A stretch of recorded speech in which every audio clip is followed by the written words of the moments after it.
ఒక Instagram follow ఇప్పుడు దేశం మొత్తం మాట్లాడుకునే న్యూస్ అయింది. India cricket king Virat Kohli ఒక్కసారిగా ఒకరిని ఫాలో చేశాడు. అతనెవరో కాదు, 'దురంధర్' డైరెక్టర్ ఆదిత్య ధర్. ఇది సింపుల్ ఫాలో కాదు. ఇది బిగ్ ప్లాన్ కి స్టార్టింగ్ అయ్యే ఛాన్స్ కూడా ఉంది. ఇవాళ రిలీజ్ అయిన 'దురంధర్ 2' లిటరల్లీ థియేటర్స్ లో సునామీ క్రియేట్ చేసింది.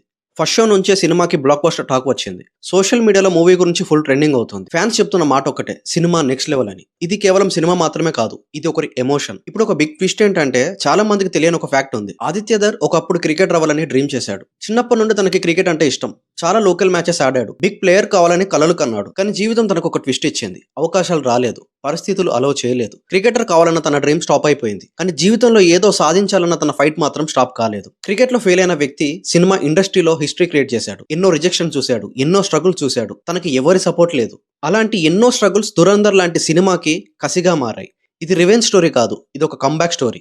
ఇప్పుడు కోహ్లీ ఎందుకు ఫాలో చేశాడో అర్థమవుతుంది. విరాట్ కోహ్లీ కూడా తన కెరియర్ లో చాలా స్ట్రగుల్స్ ఫేస్ చేశాడు. బ్యాట్ ఫామ్ చూశాడు, ట్రోల్స్ కి గురయ్యాడు, ఎన్నో ప్రెజర్స్ తన లైఫ్ లో చూశాడు. ఇద్దరి స్టోరీ ఆల్మోస్ట్ ఒకటే, dream, struggle, comeback. Virat Kohli లాంటి పర్సన్ ఒక వ్యక్తిని ఫాలో చేసాడంటే అది మామూలు విషయం కాదు. ఎందుకంటే విరాట్ చాలా సెలెక్టివ్. చాలా తక్కువ మందిని మాత్రమే ఫాలో అవుతాడు. అసలు విరాట్ కోహ్లీ 'దురంధర్' డైరెక్టర్ ని ఎందుకు ఫాలో అయ్యాడో అప్కమింగ్ డేస్ లో ఏమైనా తెలియచ్చు. కానీ ఏ మాట కమాట ఇవాళ రిలీజ్ అయిన 'దురంధర్ 2' మాత్రం థియేటర్స్ లో లిటరల్లీ ఫైర్ లా రగులుతుంది. అందుకే విరాట్ కోహ్లీ రెస్పెక్ట్ గా ఫాలో చేసి ఉండొచ్చు. ఇప్పుడు ఇంటర్నెట్ లో బిగ్గెస్ట్ థియరీ ఏంటంటే, కోహ్లీ ఫాలో చేసిన వెంటనే ఫ్యాన్స్ ఇలా గెస్ చేస్తున్నారు, Virat Kohli biopic loading. Virat Kohli biopic కి డైరెక్టర్ ఎవరు? కొంపదీసి 'దురంధర్ 2' తీసిన డైరెక్టర్ ఆదిత్య ధర్. ఒకవేళ నిజంగానే కోహ్లీ బయోపిక్ చేస్తే, నిజంగా దానిలో కోహ్లీ యాక్ట్ చేస్తే ఎలా ఉంటుంది? ఇది గనక జరిగితే ఇండియన్ సినిమా హిస్టరీలో అన్ని రికార్డ్స్ బ్రేక్ అవుతాయి. ఒక ఫెయిల్డ్ క్రికెటర్ ఇప్పుడు ఇండియాలో బిగ్గెస్ట్ డైరెక్టర్ అయిపోయాడు. ఒక క్రికెట్ కింగ్ ఇప్పుడు సినిమా వైపు ఏమైనా అడుగులు వేస్తున్నాడా? ఇది కోఇన్సిడెన్స్ మాత్రం కాదు, ఇది ఒక బిగినింగ్. ఇలాంటి మరెన్నో అప్డేట్స్ గురించి మన ఛానల్ ని సబ్స్క్రైబ్ చేసుకోవడం అయితే మర్చిపోవద్దు.